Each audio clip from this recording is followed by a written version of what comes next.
Hello everyone, and welcome to another mini sky tonight.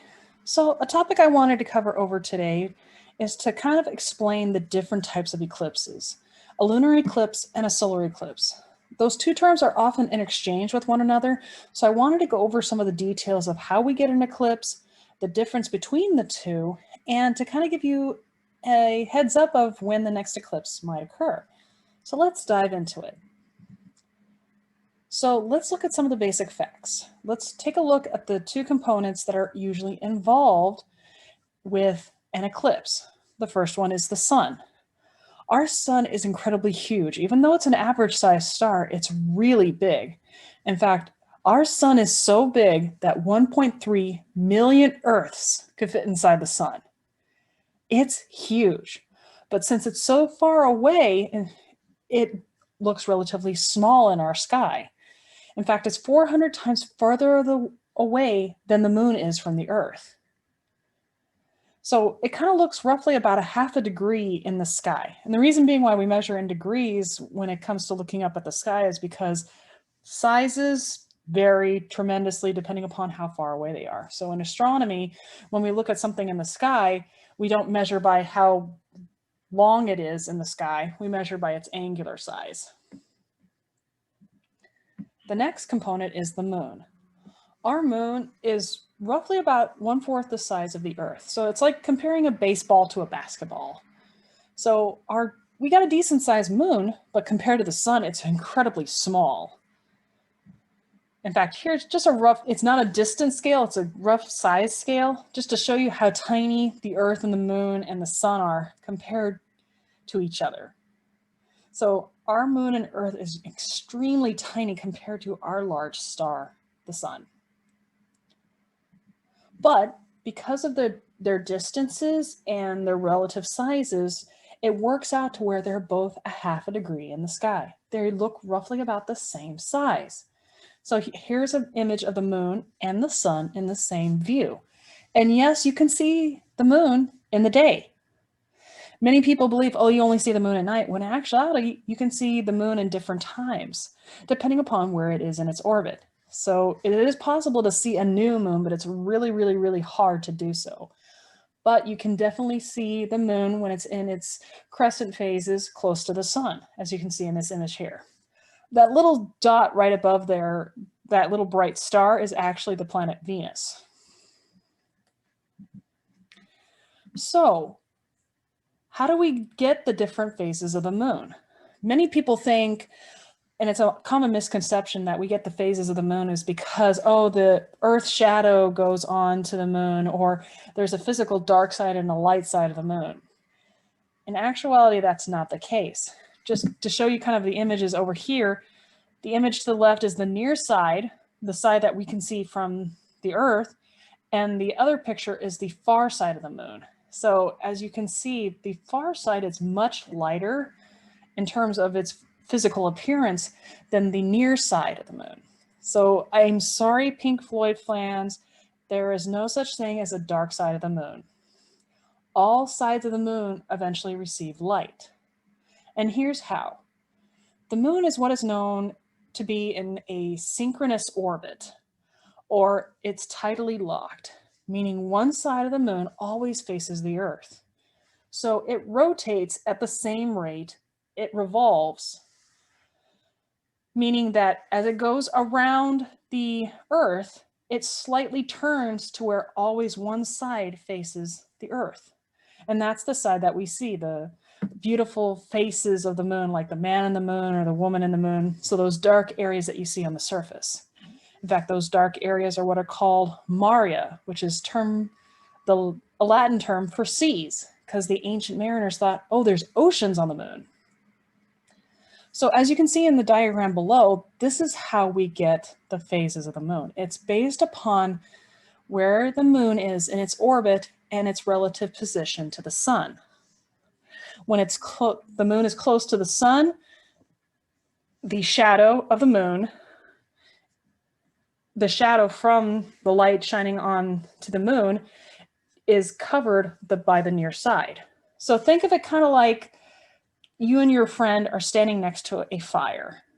like a campfire. It's getting close to October, and we're getting to enjoy the beautiful autumn sky. And you want to enjoy a nice campfire out in the autumn breeze. And you and your friend are sitting right next to the fire.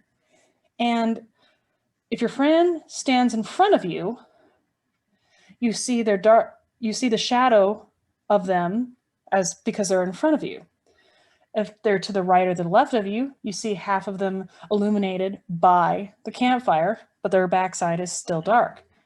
And then when they're behind you, you see them completely illuminated by the campfire, but you don't see their backside. The same thing goes with the moon.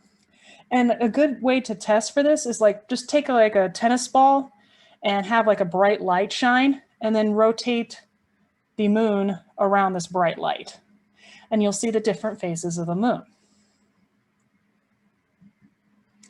So why don't we have an eclipse every month? Because the moon should go behind the Earth. We should have a lunar eclipse and it goes in front of us. So we should have a solar eclipse, right? Well, it has to deal with the tilt of the moon's plane.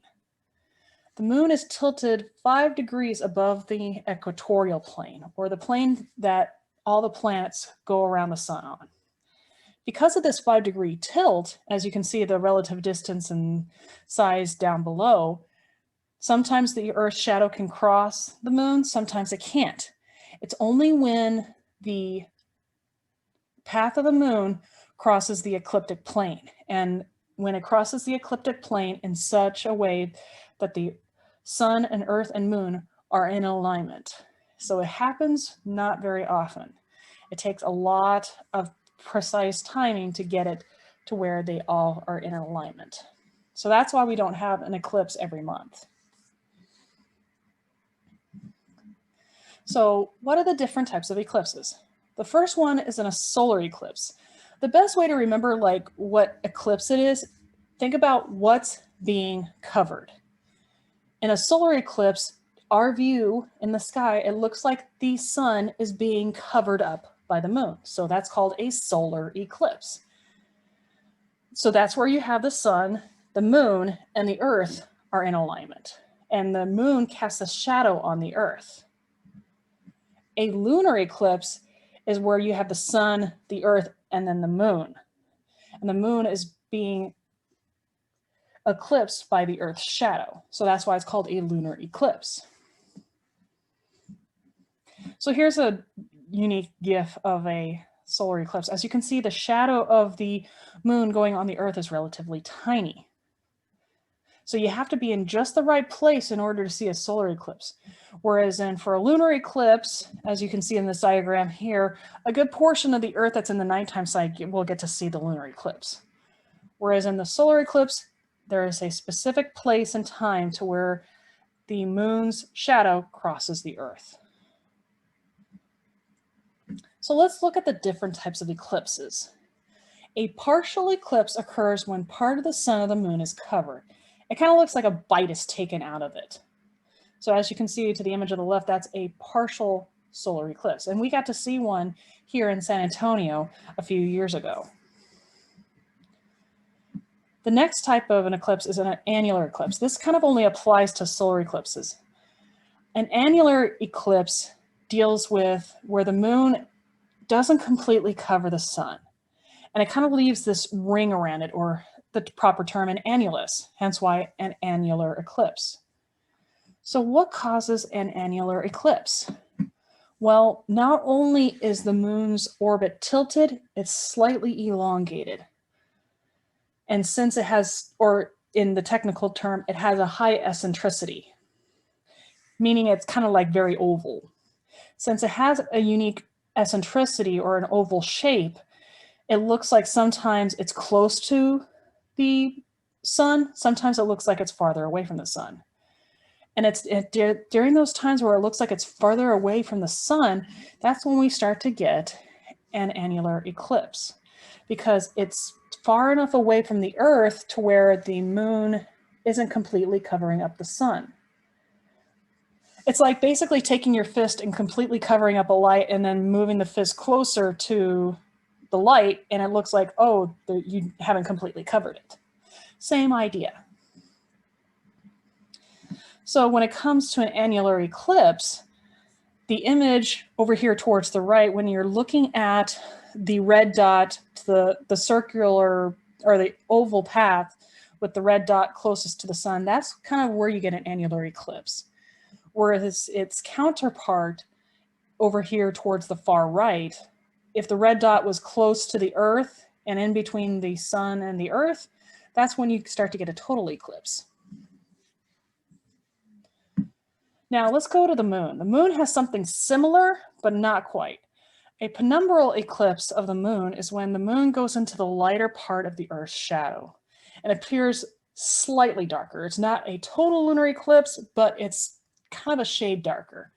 So how does that happen? Now keep in mind, the sun is huge. So the light, since it's so big, not only goes straight, it comes from the top and goes down and goes from the bottom up, and it emits out in all directions. And since it can emit out in all directions, it creates a fine point at the back of the Earth. Since you have the light from the bottom of the sun going up and light from the top of the sun going down and going straight across it, and the only areas that aren't covered by the sun is a pinpoint or this cone shape back behind the Earth, kind of like this. If the moon's orbit just happens to land in a place to where it's not in this triangular cone near the back, that's where you get a penumbral eclipse. And a partial eclipse is where it's partly in the penumbra and partly in the umbra, or the darkest part of the Earth's shadow. And when the moon is in the darkest part, that's when you get a total lunar eclipse.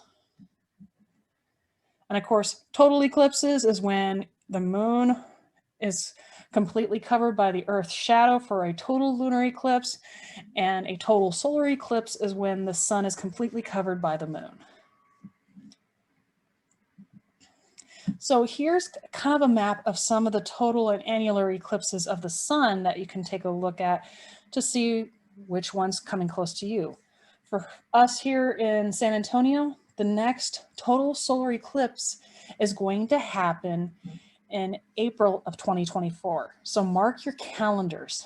In fact, if you want to get a good Christmas gift for your family, consider getting solar eclipse glasses on December of 2023. So that's something to kind of mark in your calendars, because come the total solar eclipse of 2024, it's going to get much harder to be able to find those glasses. So here are some of the lunar eclipses that you can see. The reason being why they don't have a map per se, because as I explained at the beginning of this video, lunar eclipses get to be seen over a wide area because they're covered by the Earth's shadow. So a lot of people in the darker nighttime positions of the Earth's shadow get to see the lunar eclipse. So for here in the United States, come Thanksgiving time around about 2020, we'll get to see a penumbral eclipse. So you'll see the moon start to get slightly darker. And there is one coming up in 2021 in May, but we'll get to see near the end of it because it'll start to rise, the moon will start to rise as it's finishing out its eclipse for us. Oh well. In fact, the next total lunar eclipse that we will get to see in its entirety is not till 2025. So here are a few dates if you want to check out some of the next types of lunar eclipses. So lunar eclipses, you don't have to do any type of particular details. You go out and you look at them and they're a beautiful sight to behold. But solar eclipses, you have to do a little more preparation. So here are some of the cool things you can do during a solar eclipse. So when the moon is eclipsing the sun and everything is dark, you'll notice that some stars and even a few planets will start to be visible. Also, something fun to do, check out some of what animals are doing. Animals behave differently during a solar eclipse because they're so used to the circadian rhythm that when all of a sudden it gets disruptive, it kind of throws them off a bit.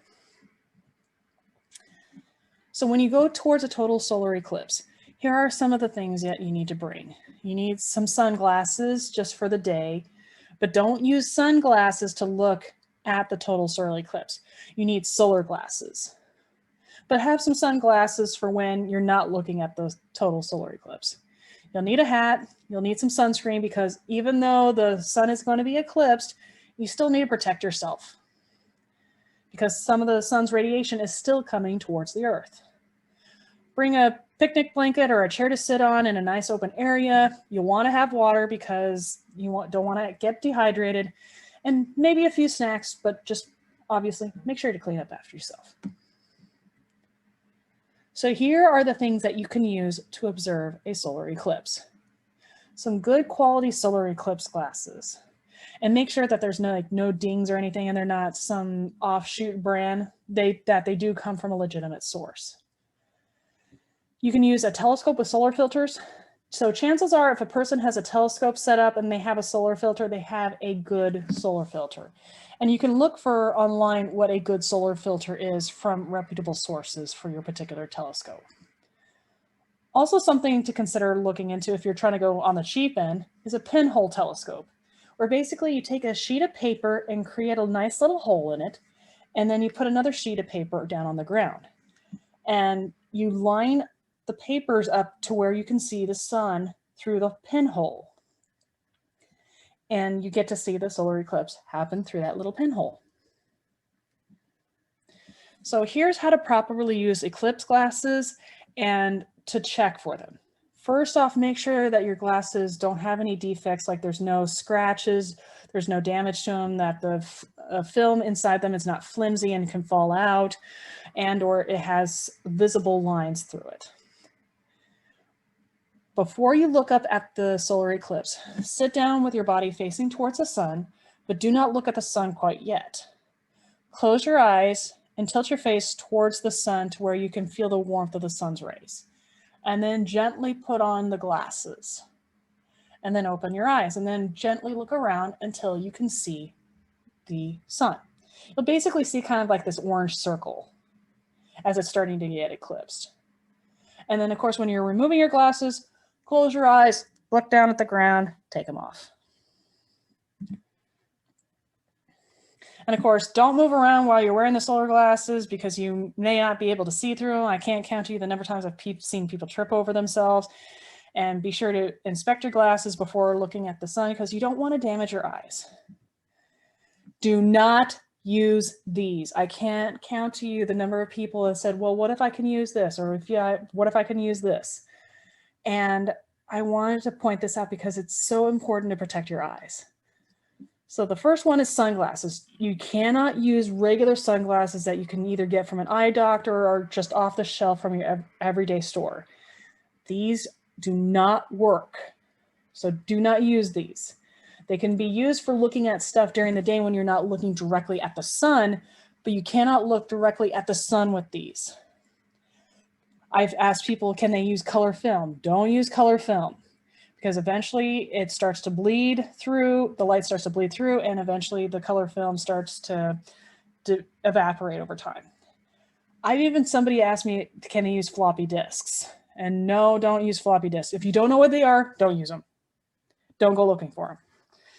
In fact, they're one of the few things from the past that I'm kind of glad that they're slowly starting to disappear. Smoked glass, because again, there's no polarization or filter on the smoked glass. Same thing with medical x-rays. I was kind of surprised when somebody asked me, hey, I work in a medical office. Can we use medical x-rays to do it? No. Also, welder's glasses below number 14 rating. This was one I had to do some research on, because I had a person who was into architecture, and he does a lot of welding for some of his projects. And he asked, hey, I use some of these huge welding goggles, and I was just curious if they could be used. And I know for welding goggles, they have a very good high rating to be able to shield your eyes from the bright blinding lights of welding. So after doing some research, if they are above a number 14 grading, go for it if you have them. But if you don't go looking for them. Because if I recall correctly, from what I could see from different ratings and stuff, the good quality welder's glasses that are above a 14 rating are really expensive. It's cheaper to get the solar glasses.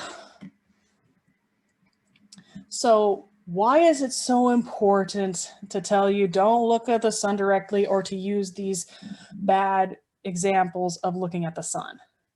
Well, here's why. Now, it may be a little bit scary for some of you, but I wanted to bring this point home because often when I've had students in my classes, they're like, yeah, just another rule I gotta follow, whoop-de-doo.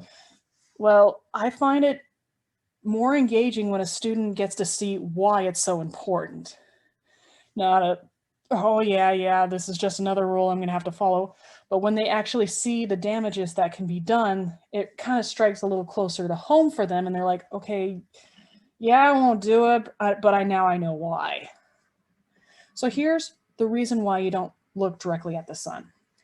In your eye, you have a natural lens. So you have kind of like a miniature telescope inside your eye. And this lens in your eye focuses the light back down to a point towards the back of your eye or towards the retina. And the retina is what takes the light from your eye that's going in and processes it and sends it up to the optical nerve to where your brain can process it. So it's crucial that this natural process works very well, that the light comes in, the retina receives the information, and then it goes back up into your brain. The problem is that if the retina receives too much light, it starts receiving damage. And here's why.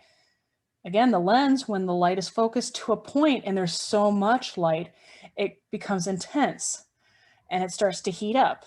Like if you're out camping and you're trying to create a fire and you can't do the 2 sticks method, may I suggest having a nice little lens and then focusing that lens to a point on some leaves to start the kindling.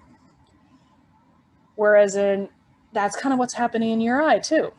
So that's something to keep in mind. So when you're looking at the sun, the intense light from the sun is focusing that intense light back to a point. And this is where it kind of gets a little bit creepy and grotesque. The image to the left is a natural eye, undamaged, it looks good. The image to the right, however, has received severe sun damage. And this is an eye that possibly can no longer see. Yeah, that's what's happening inside your eye when you stare at the sun. And I don't want that to happen to anybody. You have amazing eyes, and I want you to be able to keep your eyesight as long as possible so you can enjoy the wonders of our world and to explore our universe. So here's some dates that you can look towards to be able to mark your calendars to see when the next eclipse is. So coming up shortly after Thanksgiving on November 29th of 2020, we'll get to see a penumbral eclipse here. It'll slightly look darker, kind of like it looks like the haze has gone across the moon, but at least we get to see a bit of an eclipse. On April 8th of 2024 here in San Antonio, you get to see a total solar eclipse. And no, I cannot change these dates. This is when they're going to occur. The total lunar eclipse is going to happen in May of 2025. So here's some things that you can mark your calendars for. If you have any questions or comments, leave it down in the comments below. If there's a topic you would love for me to cover over, leave it down in the comments as well. Also, parents, if you're looking for some fun activities for your kids, I recommend futurereadysa.org. It's a fun platform that allows your kids to do some fun activities and earn badges. So it basically gamifies learning. I highly recommend the Astronomy Plus mission because it's one that I've worked on. In fact, I'll leave a link in the description below for it. Until next time, stay safe, stay healthy, and as always, never stop learning.